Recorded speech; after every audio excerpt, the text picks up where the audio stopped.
How to avoid spam filters in B2B email campaigns. Why inbox placement is now a B2B growth lever. You can write a great sequence and have a strong offer, but if Gmail or Outlook routes your messages to junk, your pipeline never gets a chance. Deliverability isn't an email marketing problem anymore. It's a core outbound problem for any team running cold email at scale. When we treat deliverability as operational infrastructure, not an afterthought, results become more predictable. In early 2024, average global email deliverability hovered around 83.1%, meaning roughly 1 in 6 legitimate marketing emails never reached the inbox. Even more frustrating, about 10.5% of messages landed directly in spam. For B2B teams, that's not a rounding error. It's a material tax on every SDR's daily activity. The goal of this guide is simple. Explain how modern spam filters actually make decisions and map that to practical actions your RevOps, Marketing Ops, or SDR leaders can implement. We'll cover authentication, sending behavior, list quality, content, and ongoing monitoring, so your cold email agency or in-house team isn't building pipeline on a foundation that quietly collapses in the background. How spam filters decide trust, behavior, and engagement. Modern filters don't just scan for a couple of trigger words. They score your mail across technical trust, can you prove you are who you say you are, behavioral patterns, do you send like a legitimate business or a spam operation, and engagement. Do recipients open, reply, delete, or complain? Because nearly 46 to 47% of global email traffic is considered spam or unwanted, inbox providers are aggressive by default, and your outreach has to look consistently legitimate to earn inbox placement. For B2B outbound, engagement is the multiplier. Cold email benchmarks often sit around 15 to 28% opens and roughly 8% replies, so every incremental deliverability gain turns into more real conversations. When your emails miss the inbox, you're not just losing opens, you're losing the downstream pipeline that starts with seen. A useful mental model is to think of filters as risk engines. If your technical setup is sloppy, your sending patterns are erratic, or your audience reaction is negative, you get pushed towards spam. The strongest teams treat deliverability like a revenue system, reviewing performance by mailbox provider, Gmail versus Outlook versus Yahoo, because aggregate metrics often hide a single provider collapse that quietly tanks results. Get authentication and identity right. SPF, DKIM, DMARC. If your authentication is weak, you're asking inbox providers to trust you anyway, and they usually won't. SPF defines which servers can send on your behalf. DKIM signs messages to prove integrity, and DMARC ties those together while telling providers what to do when a message fails checks. This is the baseline that keeps legitimate B2B email from looking like spoofing or phishing. DMARC is also becoming table stakes. Adoption reached about 45% in 2025, up from 37% the year prior, which means a growing share of reputable senders are authenticated in a way mailbox providers increasingly expect. If your domain is missing DMARC entirely, or your from domain doesn't align with the authenticated domain, you're giving filters an easy reason to downgrade you.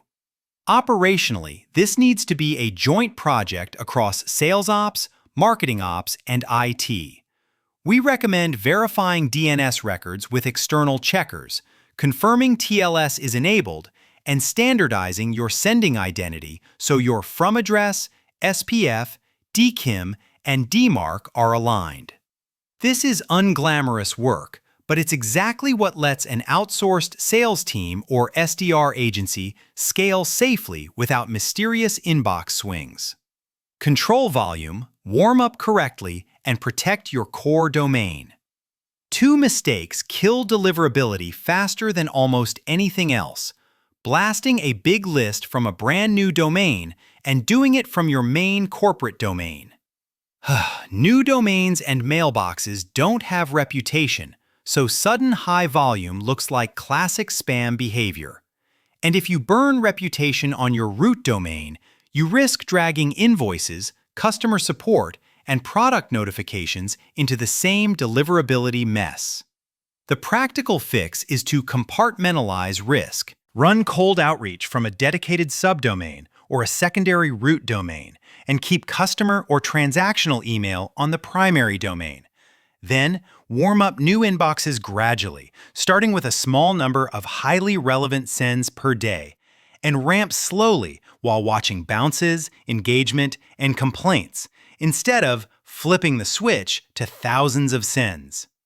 Mailbox providers have also tightened expectations around user experience for scaled senders, and the KPI that matters most is spam complaints.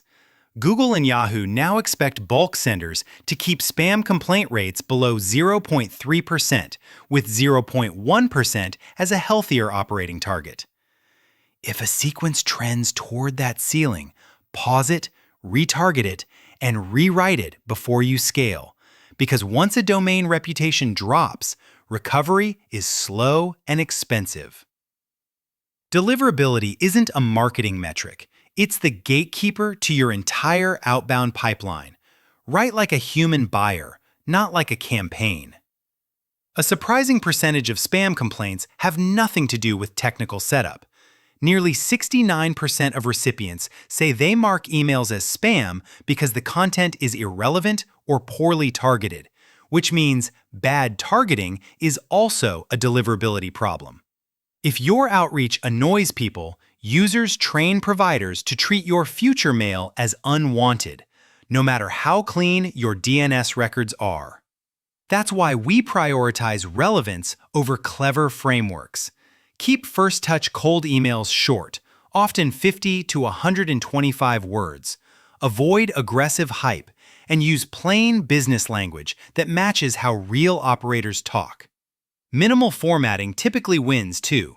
1 or 2 links at most, lightweight signatures, and no heavy HTML blocks that look like promotional templates, especially if you're sending to Microsoft inboxes. Personalization helps because it boosts the engagement signals filters care about. Personalized cold emails are reported to be 2.7 times more likely to be opened, and using the prospect's name in the subject line can lift open rates by about 20%. The win isn't vanity opens, it's improved reputation through better recipient behavior, which compounds across your entire outbound program. Treat list quality and spam rate like sales operations, not admin work. List hygiene is where most outbound programs quietly fall out of compliance. Bought or scraped lists drive bounces and low engagement, which is exactly what filters interpret as unwanted sender. If your team runs pay-per-appointment lead generation or aggressive sales outsourcing motions, list quality is what keeps that scale from turning into deliverability debt. Here's the harsh reality. Average spam complaint rates across B2B have been cited around 2.01%, which is more than 6 times higher than the 0.3% threshold major mailbox providers expect from bulk senders. If you're not actively pruning risky contacts, validating addresses, and tightening ICP targeting, you're likely operating on thin ice, even if your open rate looks fine for a few weeks. Make spam complaint rate a core KPI alongside opens, replies, and meetings booked. Operationally, that means automatically pausing sequences that cross 0.2 to 0.3% complaint rates, removing persistently unengaged contacts from active sends, and separating questionable segments into lower-risk re-engagement streams. This is also why many teams pair cold email with a cold calling agency or B2B cold calling services. Multi-channel reduces pressure to over-email marginal segments. Monitor by mailbox provider and fix problems before they spread. Deliverability problems often show up as everything looks okay, but replies are down. The fastest way to confirm is to break reporting out by provider. Gmail versus Outlook versus Yahoo can behave very differently on the same copy and list. When Outlook performance craters and Gmail holds steady, that's a diagnostic clue, usually pointing to content patterns, link tracking, or sending infrastructure choices that Microsoft penalizes more aggressively. Combine 3 signals to stay ahead of issues.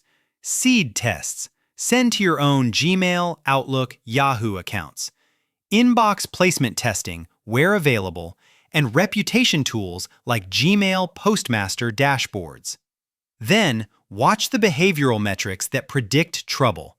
Sudden open rate drops isolated to one provider, rising bounces, or a complaint rate trend line that edges towards 0.3%. In practice, weekly review beats monthly post-mortems because reputation damage compounds while you're busy doing other things. Volume discipline is part of monitoring. For new mailboxes, starting under 30 to 50 true cold emails per inbox per day is a safe baseline while you warm up, and mature inboxes can often scale higher if engagement stays strong and volumes ramp gradually. The key is consistency. Big spikes in send volume are one of the fastest ways to trigger filtering, even if your list and copy are decent. What to do next? A practical, low-drama deliverability plan. Start with a same-day technical audit. Confirm SPF, DKIM, and DMARC are present and aligned. Verify TLS and ensure your from domain matches your authenticated identity. Then protect your brand by isolating cold outreach on a subdomain so your core corporate domain isn't exposed to experimentation risk. This is the quickest way to eliminate avoidable spam filtering before you touch copy or cadence. Next, rebuild Outbound around relevance and restraint. Segment lists tightly, validate addresses before sequences launch, and cut anyone who never engages so you don't train providers that your emails are low value. When you do scale, ramp thoughtfully and keep templates simple. Filters and humans both reward outreach that reads like a professional, one-to-one note. If your team doesn't want to own all the moving parts, this is where we often help as a B2B sales agency and outbound sales agency. At SalesHive, our platform and process are built around deliverability first outbound, domain setup, authentication, warm-up, ongoing monitoring, list building services, and SDR execution, so teams can scale without constantly firefighting. Whether you're evaluating sales outsourcing, an outsourced sales team, or adding cold calling services alongside cold email, the goal is the same: protect reputation, stay in the inbox, and turn outreach into meetings instead of spam complaints.